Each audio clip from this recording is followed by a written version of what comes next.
Yani guys, nilichogundua mwanasheria wetu hamna kitu. Kwa sababu anapelekeshwa.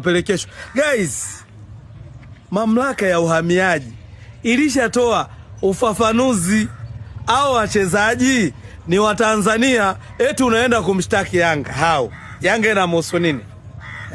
Aliyetoa work permit hao wachezaji kutumika kama wa Tanzania ni nani? Aliyetoa vibali vya wachezaji kulipa kodi kama wa Tanzania ni nani? Guys, kuna kodi ya wachezaji wa kigeni, kuna kodi ya wachezaji wazawa. Haya, Damalo analipa kodi kama nani? Mchezaji wa kigeni au mzawa? Yaani wewe nani una uwezo wa kwenda, wewe nani una uwezo wa kwenda kuhoji mamlaka? Who are you? Kwa sheria gani ulosoma? Aliyempa uraia Kibu Denis ni nani? Guys, hao mjui masuala haya. Aliyempa uraia Kibu Denis ni nani?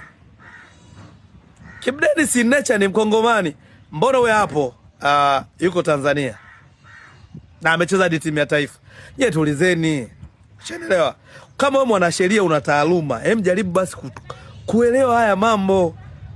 Mamlaka ya uhamiaji ishatoa maelekezo kwamba hawa ni wa Tanzania. Wewe nani wa kuja kuhoji? Kawahoji sasa mamlaka.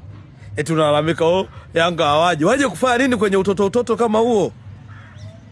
Wale wachezaji wako watatu.